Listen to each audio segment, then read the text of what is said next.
It could be any other day for a young woman in South Asia. A walk to the shops, running errands for the family, even walking home from school, when suddenly the screech of tires fills the air. Army men step out of the vehicle uniformed, hurried and unblinking. Be they full-grown or a child in a school uniform, the woman in question would be beaten and forcibly dragged into the vehicle. As it drove away, little did they know of their fate, how their lives had changed, and in the overwhelming majority, effectively ended. Women across South Asia and beyond faced the terrifying ordeal of being forced into sexual slavery by the Japanese army from the 1930s to the end of the war. The pain would follow them their whole lives, even if their stories would be willfully ignored for decades. Welcome to History on Fleek. Today we look at the heartbreaking fate of World War II's comfort women.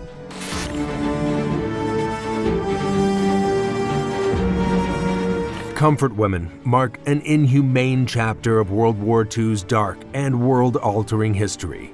From 1932 to the war's end in 1945, the Imperial Japanese Army forced women across its occupied territories and home country into sexual slavery.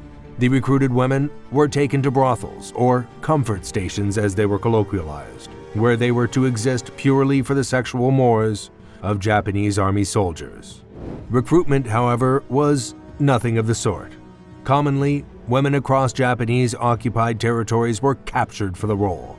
Women were kidnapped off the streets. They were lied to that the travel would lead to nursing work or other employment. Women who refused or thought twice were likely to be threatened with violence if they didn't comply. In the majority, the women forced into being comfort women were Korean, Philippine, or Chinese. Once brought to their brothels, the women were forced into sexual contact with their captors.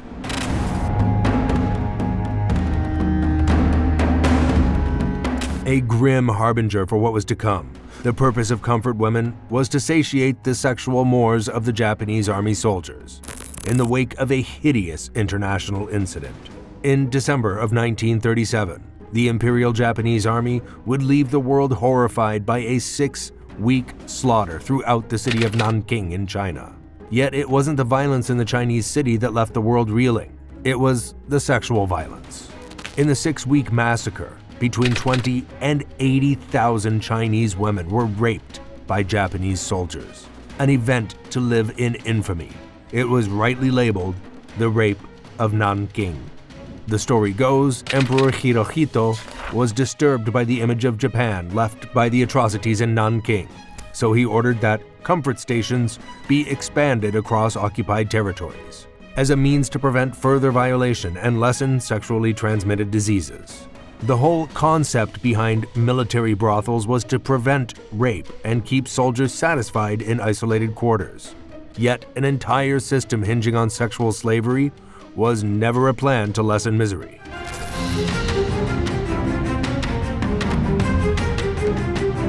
Once it was an order of Emperor Hirohito. The forced prostitution of comfort women was a widespread operation throughout the occupied territories. The estimates for the number of women forced into prostitution was absolutely staggering. The lowest estimate is 20,000, and the highest is over 400,000. Comfort stations were set up in Japan, China, the Philippines, Indonesia, Thailand, Burma, Hong Kong, New Guinea, Malaya, Macau, and French Indochina. Concurrently, women from all these locations were forced into prostitution. Remarkably, the recruitment managed to procure women from far beyond Asia, including the Netherlands and Australia. It's understood a considerable number of the women recruited to comfort stations were minors at the time. The full extent of the horrors found in comfort stations is hard to quantify. Any documentation of the over 125 brothel system was destroyed after the war. Furthermore, political sensitivity had shrouded a clear path to the conversation. The majority of women captured and forced into sexual slavery were Chinese and Korean. It would not be until 1993 that the Japanese government would stop denying the existence of the comfort stations and finally acknowledge the horrors of the past. Reparations, recognition, and atoning for the past remain problematic to this day.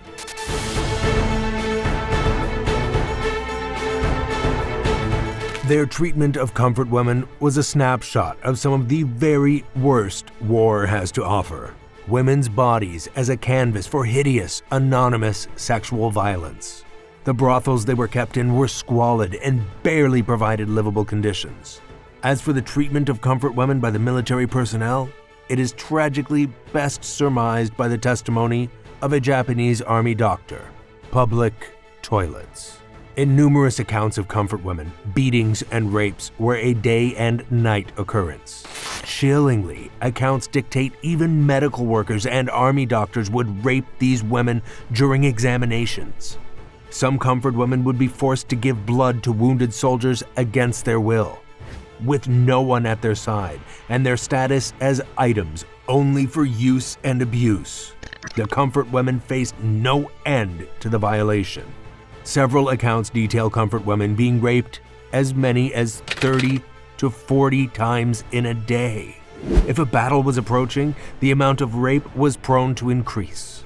The consequence of such violence upon a body was a tragic mix of unwanted pregnancy, venereal disease, and infertility. At the end of the war, the efforts to rebuild Japan did not include carefully documenting its war crimes on women. Those subjected to brothels became social pariahs, with bodies and souls traumatized through violence and rape. Many comfort women died, and many further committed suicide. In 1993, the UN would examine the comfort woman's plight through the Global Tribunal on Violations of Women's Human Rights. They estimated that at the end of World War II, 90% of comfort women had died.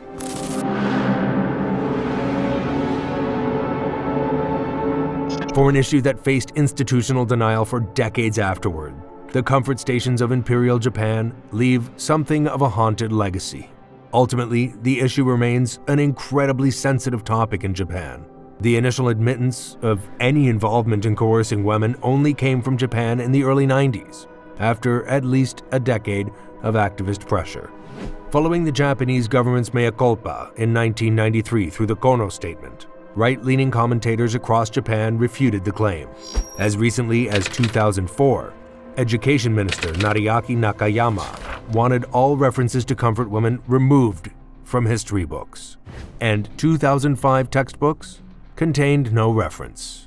In 2007, the Japanese government released a statement claiming no evidence of seizing women by force could be found.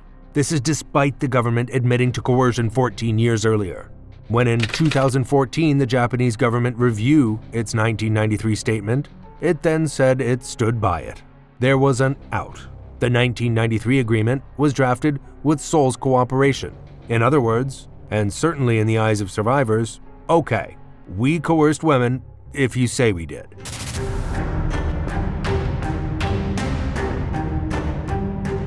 There is a great lesson in the story of the comfort women, that the sins of the past are no less easily resolved over time.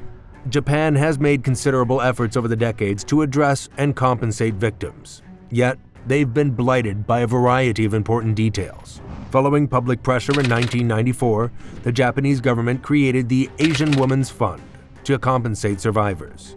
79 Dutch, 211 Filipino, 13 Taiwanese, and 61 Korean former comfort women were given a signed apology from Prime Minister Murayama.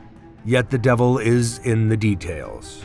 The fund, while set up by the government, was run on private donations. Therefore, in the eyes of survivors, the compensation was not official. Initially, the Korean survivors rejected the compensation on principle alone. The fund was also accused of providing a Japanese narrative of the atrocities. While over 200 women would eventually accept their 5 million yen compensation, the issue was hardly resolved. The Asian Women's Fund was criticized throughout Asia as only a means for the Japanese government to avoid direct responsibility. For survivors, the fight would go on. In 2015, deceased Prime Minister Shinzo Abe and South Korea's Park Geun-hye did their best to settle the issue once and for all. An agreement was made that Japan would pay 1 billion yen to surviving victims, and in exchange, South Korea would remove a memorial of victims from outside the Japanese embassy in Seoul and no longer publicly criticized Japan over the atrocity. Come 2015, there were 46 remaining elderly Korean women for survivors, and this was the means to offer atonement. Both Japan and Korea's governments were relieved to welcome an agreement that resolved the sexual slavery of the past finally and irreversibly. Yet it just didn't. While the South Korean government had hastily moved to settle the issue and resolve the suffering of the past, it had not consulted the will of the survivors in question. Within days of the agreement, Korean media was criticizing it on the grounds it was ignorant of the requests of the victims. No doubt the Korean and Japanese governments wished to move forward for the good of all, but they went the wrong way about it. Former comfort women would come forward to state that they didn't want money from the Japanese government. Like most victims of most ills in the world, they wanted accountability on behalf of the guilty party. The agreement rejected requests of survivors that Japan admits its legal responsibility for state-level sexual slavery. An agreement was made without the support of the comfort women it was made for. To this day, the issue remains unresolved to the sentiments of many, and surviving women have taken legal challenges to both governments since. This is History on Fleek, and we'll see you next time.